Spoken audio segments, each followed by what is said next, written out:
Hola, hola, hola, buenos días, buenas tardes o buenas noches, alumnos, ¿cómo están? Espero que estén muy bien. El día de hoy voy a hablarles sobre un tema, es relativamente sencillo, pero en realidad es el centro, o la base, de lo que estamos viendo en literatura. Y se llama, vamos pasándolo acá, permítanme, vamos yéndolo al programa para que vean. Aquí está, si ustedes ven aquí en el programa, déjenme abrir el programa, irme acá, ¿sí? Estamos en el tema número 2, géneros narrativos, y vemos que es el narrativo, perdón, géneros literarios, vemos que es el narrativo, el lírico, el dramático, el ensayo literario y los subgéneros literarios. A ver, primero hay que hacer varias aclaraciones. Ya que por el contexto que tuvieron debido a la información que se les circuló antes, por ejemplo, los poemas que les pasé y que el video pasado los revisamos muy rápido y les dije que leyeran. Y la información que hemos manejado acerca de la diferenciación entre los lenguajes connotativos, denotativo, esta historia de Grecia, de cómo se involucra en la división de lo divino y lo no divino para crear muchas cosas, entre ellas la percepción que tenemos de arte y la ciencia. Obviamente, todo eso nos lleva propiamente a una definición ya muy clara de qué es lo que de qué es de lo que vamos a comenzar a hablar.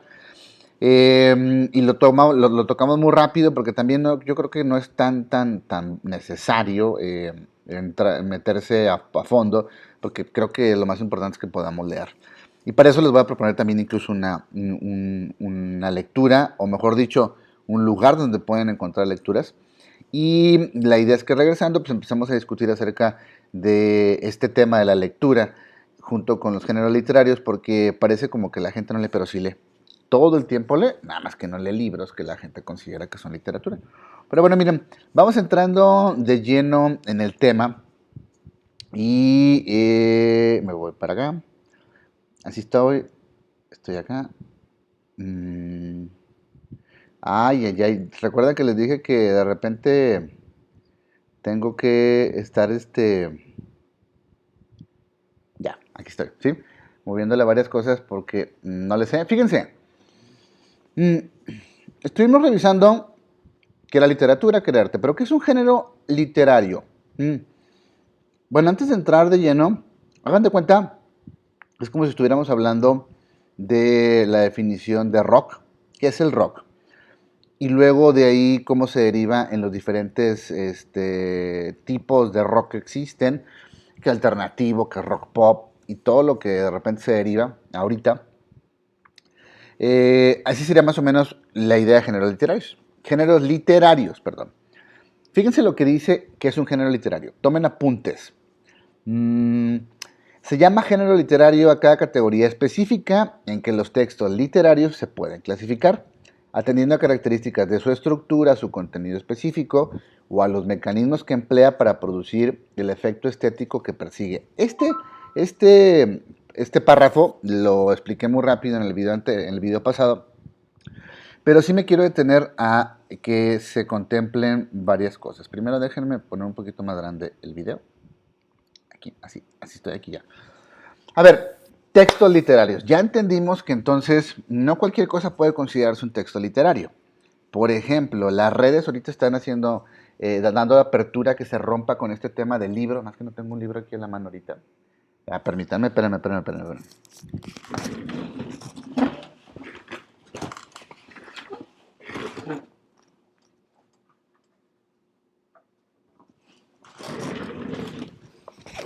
Ok.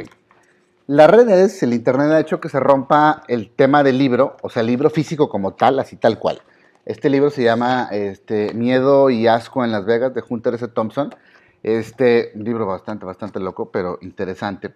Hunter S. Thompson fue un periodista norteamericano muy famoso y de hecho, bueno, muy famoso y inventó un tipo de periodismo que es el periodismo gonzo, si no me equivoco. Este libro, pues uno diría literatura, ¿por qué? Porque pues está en físico, está impreso. Pero las redes lo que han hecho es romper con esta parte física y darle oportunidad a muchas formas que antes no existían. Por eso, cuando estamos hablando en la segunda línea de este párrafo, atendiendo características de su estructura, la estructura ahora cambia. Ya no hay forma, ya los libros no se imprimen y se hacen así en hojitas, ya se hacen en textos de imagen y esto da la posibilidad de que se llenen de colores, de que se puedan llenar de audio, que se puedan llenar de sonido y diversifica, ¿no?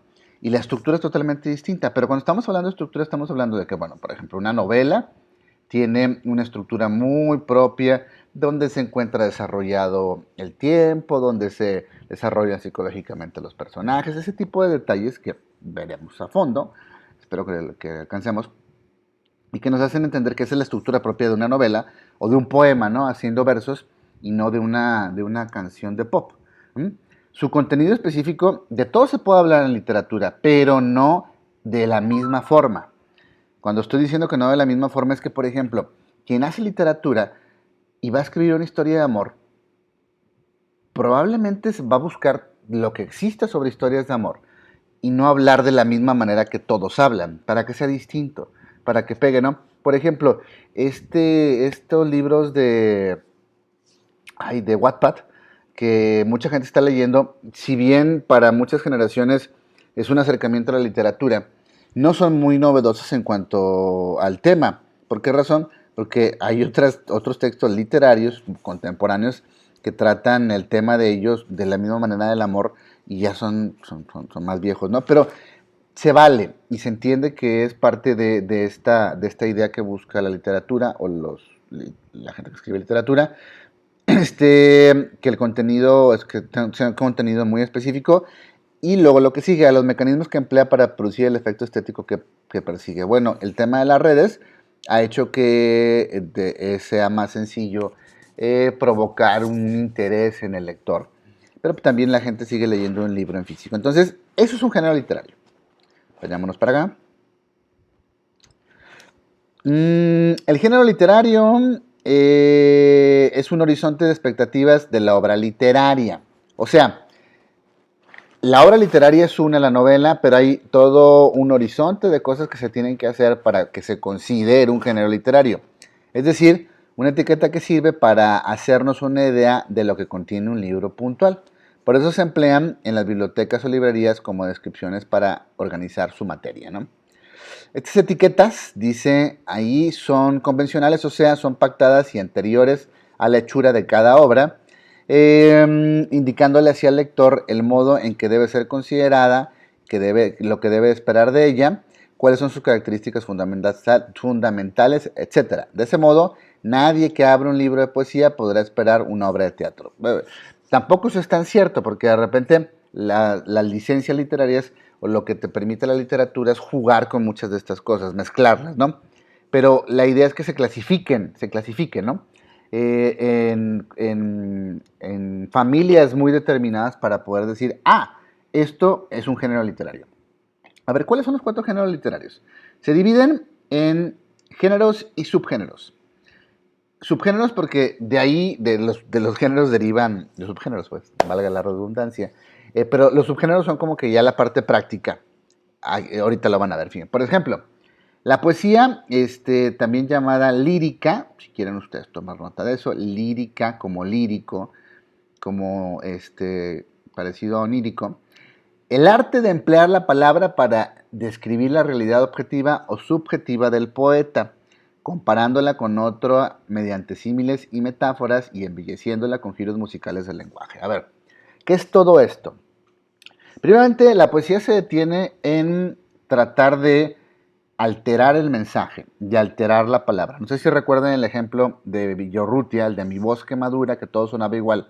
Pero sin eso, váyanse a los demás poemas que estuvimos revisando. Y ahorita para abrir uno, saben que me puedo tardar. Y igual abro uno, espérenme. ¿Para qué? Para que lo tengamos ahí a la mano, ¿no? Nocturno en que nada se oye. Voy a abrir este. Denme un segundo para que se abra esto.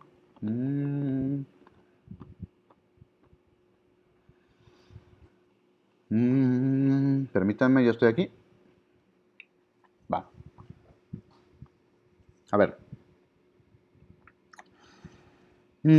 Una cosa, no pongan los poemas hacia el centro. Los versos se cargan a la izquierda, pero algunas páginas los ponen hacia el centro y eso es espantoso. Pero bueno, son de izquierda a derecha. A ver, fíjense lo que dice este poema de Huidobro, que se llama Nocturno en que nada se oye. Xavier Villorrutia, perdón. Este es Xavier Villorrutia, el que le ven aquí. Xavier Villorrutia. Nocturno en que nada se oye. A ver, déjenme ver si no estoy tapando con mi cámara. Sí estoy tapando con mi cámara, así que lo voy a hacer un poco más chico. Dice, en medio de un silencio desierto como la calle antes del crimen, sin respirar siquiera para que nada turbe mi mente, en esta soledad sin paredes, al tiempo que huyen los ángulos en la tumba del lecho, dejo mi estatua sin sangre, para salir en un momento tan lento, en un interminable descanso, sin brazos que atender, sin dedos para alcanzar la escala que cae de un piano invisible, sin más que una mirada y una voz, que no recuerda haber salido de los ojos y labios. ¿Qué son los labios? ¿Qué son miradas? ¿Qué son labios? Si ustedes lo leen o se dieron cuenta, la intención es repetir muchos sonidos como las os, como las eses, o de repente frases que son engañosas. Por ejemplo, en el segundo verso, de arriba para abajo, dice, sin respirar siquiera para que nada turbe mi mente, ¿sí? Ahí está haciendo referencias, por ejemplo, a algo que no tiene nada que ver con turbar la mente, pero sí tiene que ver con algo que de repente puede turbar la mente, ¿no? Esta acción erótica. ¿Mm? Y lo ponen ahí y utiliza otro tipo de palabras. ¿Mm? Pero miren, aquí va el claro ejemplo de cómo de repente la alteración del sonido puede representar varias cosas, ¿no? Y mi voz que madura, y mi voz que madura, y mi voz que madura, y mi voz que madura. ¿Qué quiso hacer el poeta? Jugar con el sonido. Entonces, si nos vamos a la definición, aquí estamos en la definición. ¿Dónde estamos? ¿Dónde estamos? Aquí estamos, géneros literarios. Por eso, es el arte de emplear la palabra para describir la realidad objetiva o subjetiva del poeta, pues lo que quiere imaginar él, ¿no? Y utilizando los símiles y metáforas. Símiles y metáforas quiere decir que hay estrategias o formas para poder, para poder hacer poesía, ¿no? A ver, saben que no tengo pausa aquí, de repente se me traba esto. ¿Cómo lo busco? Como tropos del lenguaje. Vamos a buscarlo como tropos del lenguaje. Porque me preguntaron, profe, ¿y eso qué es? Fíjense, aquí está. ¿Qué son los tropos del lenguaje, no?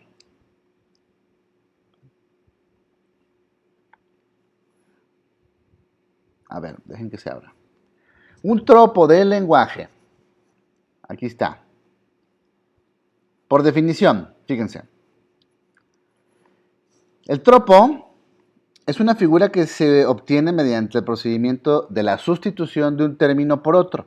Algo bien sencillo, no tiene nada de complicado. No se trata de una sustitución entre sinónimos, es decir, entre palabras de significación igual o coincidente, sino entre términos de contenido semántico diferente. No se trata de sustituir palabras, sino se trata de sustituir ideas. Y la metáfora, por ejemplo, es una de ellas, ¿no? Hay muchos tropos del lenguaje. Nada más aquí no vienen. Miren, aquí está. Hay muchos tropos del lenguaje y los podemos clasificar por nombre. El más conocido, por ejemplo, en poesía o en lírica es la metáfora, ¿no? Pero aquí hay varios como muy, muy recurrentes. Entonces, quien hace poesía conoce de esto. Porque es la forma en la que se hace poesía. Ahí es donde ya entramos, por ejemplo, en una discusión en la que, bueno, entonces lo bonito es poético, pues puede ser poético, pero a lo mejor no es poesía porque se requiere de algo, ¿no? Es como decir, eso es pintura, ¿no? Les voy a poner aquí, ¿no? Yo no sé mucho de pintura, pero Jackson Pollock, ¿no? Vamos a ver, fíjense, imágenes de Jackson Pollock y de Botticelli.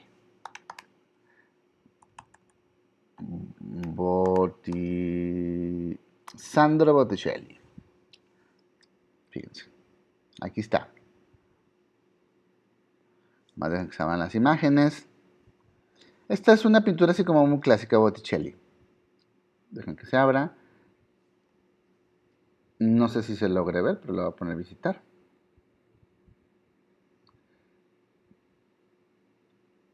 Y luego esto. Esto. Vamos a tratar de abrir las dos. A ver si se logran ver. Fíjense. De repente con pintura se entiende mejor.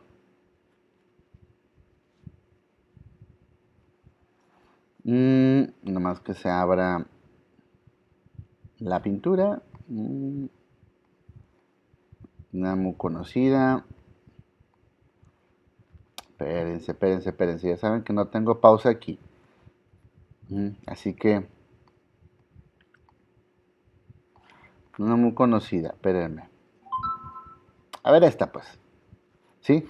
Aquí está. Uno puede ver una pintura. Esta está así. Y dice Venus y Marte. Voy a hacer más chico. Venus y Marte es una pintura de Botticelli de 1483. Y uno dice, es que eso es arte, ¿no? Porque tenemos una idea muy acendrada de que si se ve bonito y si se ve bello, es arte. Pero detrás de todo esto hay toda un discurso que tiene que ver con el conocimiento de literatura, con conocimiento, por ejemplo, de mitos griegos y de historias que circulaban dentro de la vida del pintor que hacen que represente a Venus y a Marte de esa forma, ¿no? Pero de repente tienen aquí a este mono, ¿no? Aquí lo tienen aquí. Jackson Pollock, ¿no?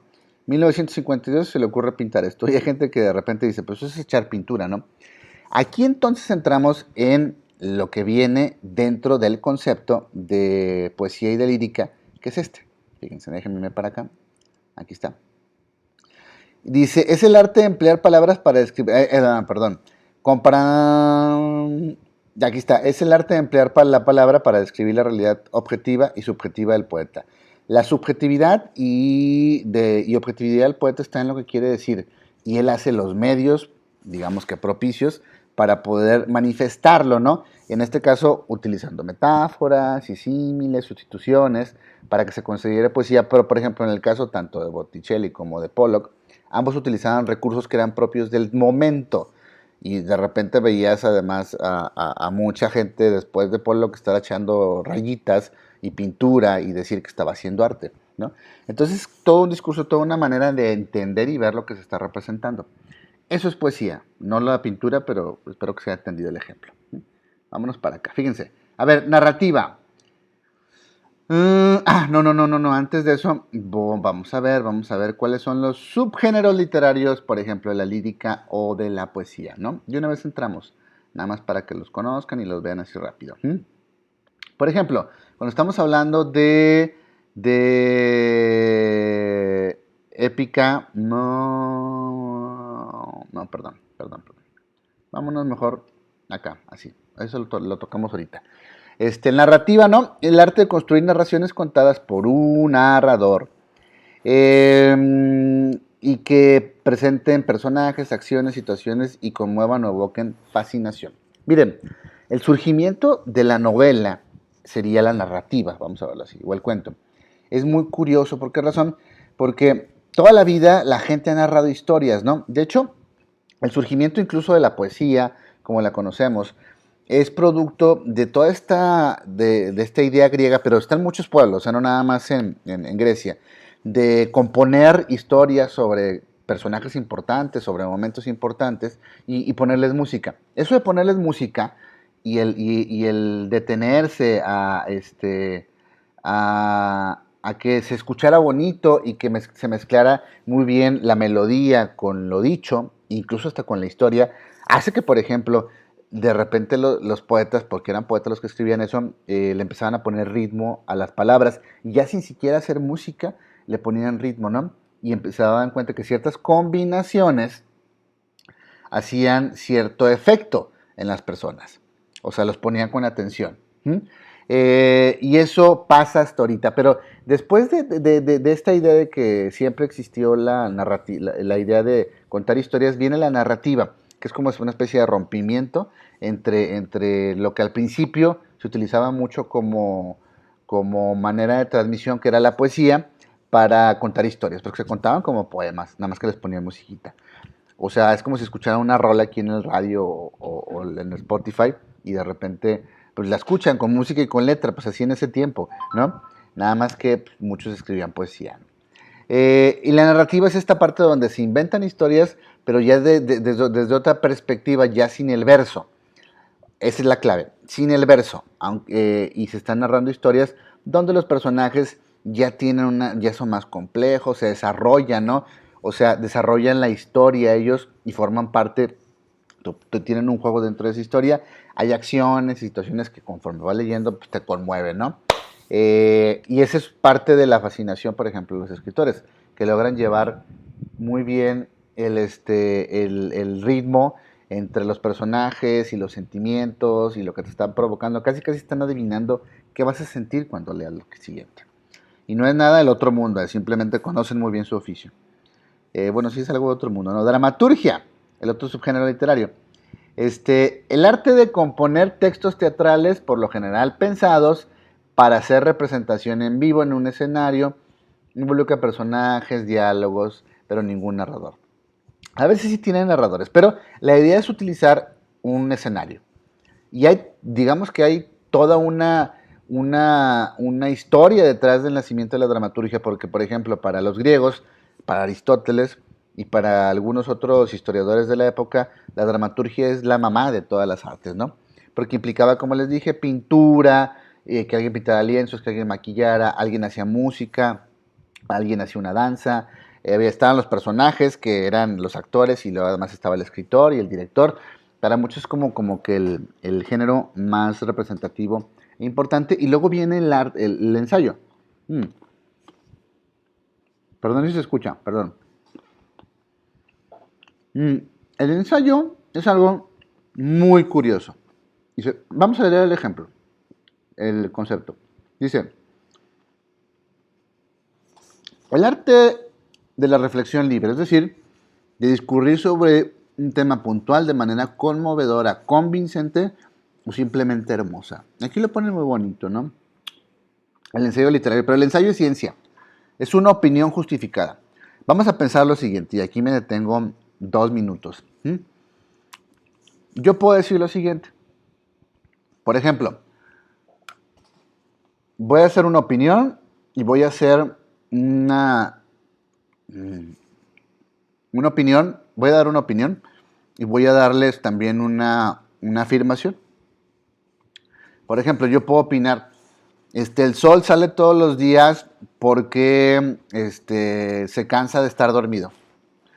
O puedo decir que el sol sale todos los días porque estamos dentro de una órbita elíptica alrededor del sol. La primera es una opinión, y si bien puede valer para muchos, la segunda podría ser una afirmación o verdad. ¿Por qué razón? Porque yo tengo justificación. Mira, fíjate, ya hemos tenido observaciones y nos dimos cuenta que giramos alrededor del sol, carnal.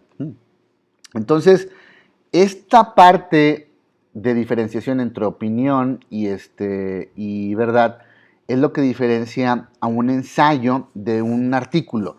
Y es que todas las opiniones, como dice aquí, todas las opiniones, aunque aquí lo dice de manera muy bonita, toda la reflexión libre tiene que estar justificada.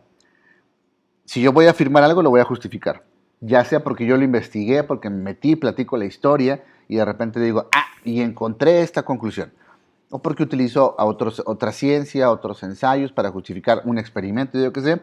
Pero en esa frontera se encuentra el ensayo entre ser una creación y como creación arte, pero también al mismo tiempo esta idea de que tiene una justificación y que es muy propia su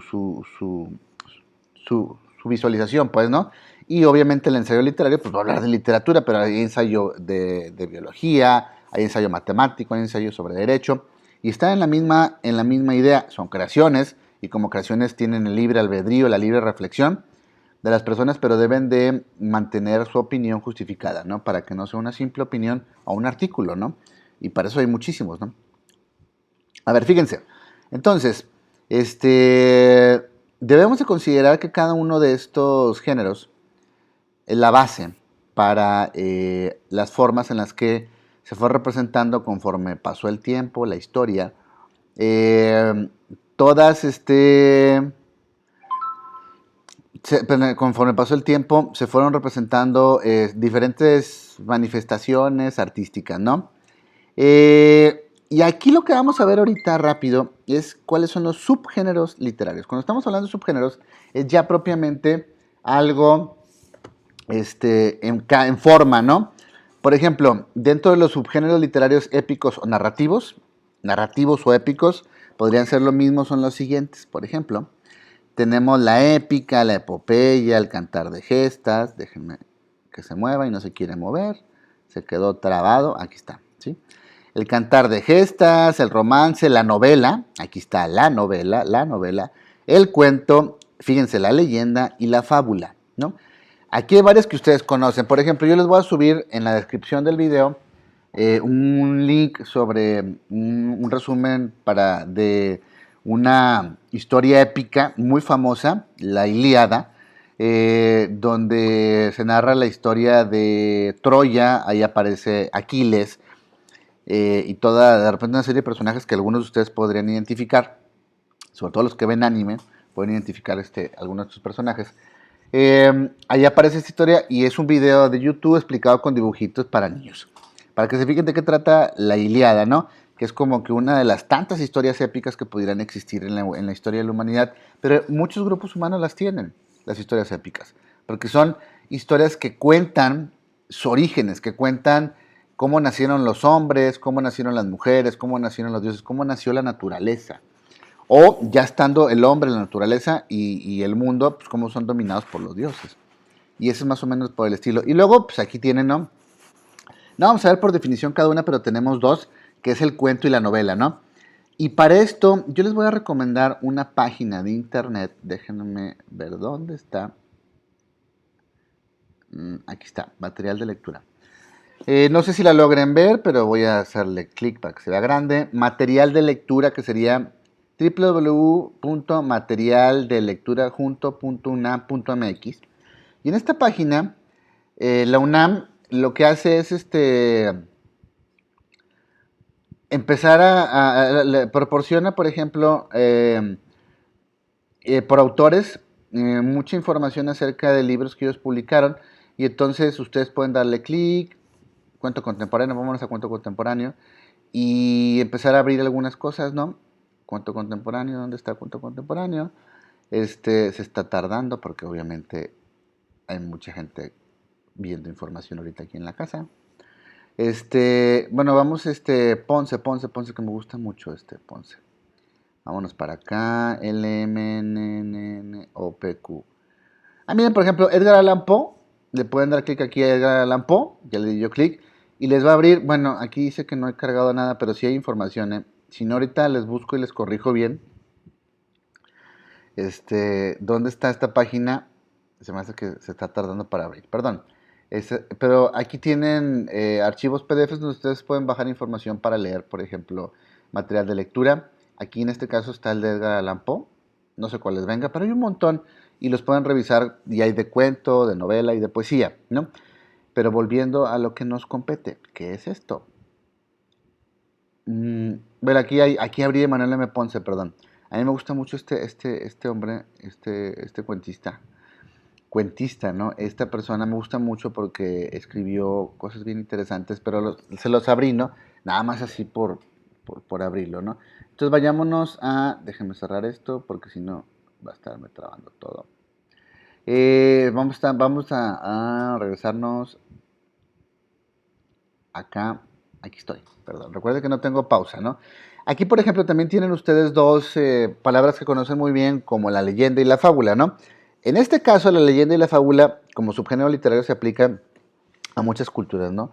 Muchos tienen leyendas y fábulas y tienen maneras de contarlas, ¿no? Aquí tenemos leyendas y fábulas y son muy comunes, ¿no? Luego tenemos los subgéneros narrativos líricos. ¿Cuáles son? Por ejemplo, recuerden que se traba. Aquí son muchos, ¿no? Pero miren, la oda, la elegía, La égloga, la sátira, el himno, la canción, el epigrama, el romance, el soneto y el madrigal. A lo mejor conocen el soneto, ¿no?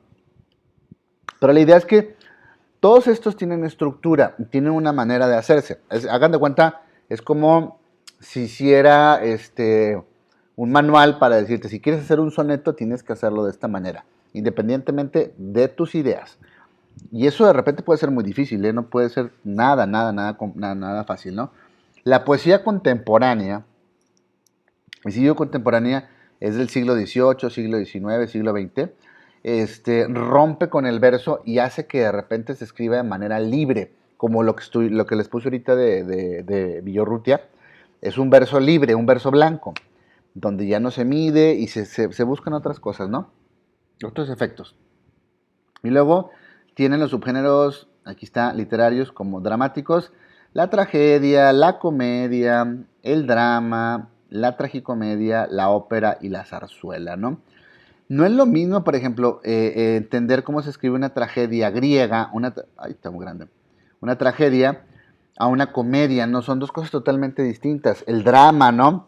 El drama la tragedia está muy relacionada con este pensamiento griego, que son trágicos. Ahora sí, literalmente la palabra es trágico, ¿no? La tragicomedia, pues algo que te da risa, pero también puede ser bastante doloroso, ¿no? La ópera como la conocen de ¡oh! Y la zarzuela, que también es como una forma de ópera. Bueno, estos son subgéneros literarios y se manifiestan de muchas formas. Conforme vayamos avanzando en el semestre, vamos a ir viendo algunos ejemplos, cosas por el estilo, dependiendo de lo que nos dé nuestro programa. Fíjense, vamos a terminar con esto. Dice, ay, es que está, si se logra ver, no se logra ver porque estoy yo. Y esta página está muy fea. Y se fue para arriba. Dice, podríamos decir, aquí estamos, como ya hemos apuntado anteriormente, que al gestarse y publicarse la obra dentro de un contexto histórico determinado, provoca que el género literario, bueno, se los traduzco mejor, ¿sí? Lo que fue pasando conforme la literatura estuvo presente en la historia es que se empezó a especializar. Los autores comenzaron a decir, esto es mi campo y yo escribo solo poesía y esto es poesía, ¿eh? Nadie más puede decir que esto no es poesía. Lo mismo el drama, lo mismo la narrativa. Y conforme fueron pasando los años, se empezaron a crear géneros literarios, subgéneros literarios y formas de escribir. Y esas formas, pues ahorita nos siguen todavía impactando y se siguen generando nuevas, ¿no? Por ejemplo, hay una que a mí me gusta mucho, que es muy mexicana. Digamos que se puede hacer un subgénero literario, una manera de decir las cosas, es la novela del narco, la novela sobre narco, la narconovela, que toca temas muy sensibles para algunos, pero que tiene una estructura propia. Hay detectives, hay policías y luego hay mucho misterio y drama policíaco, sufrimiento, y eso hace que se escriba de una determinada manera. ¿Cómo puedes ser un detective? Y eso hace que tengas un poco de conocimiento sobre misterio, sobre literatura de terror. Y no es lo mismo que escribir acerca del amor. Por lo tanto, los géneros literarios y los subgéneros literarios son dos cosas que van de la mano, ¿no? Espero que hayan visto la diferencia. Trato de no extenderme y que les haya interesado. Y si no les interesó, pues no sé por qué vieron el video, ¿sí? De todas formas, seguimos aquí en contacto, alumnas y alumnos. Nos vemos, cuídense, bye, adiós.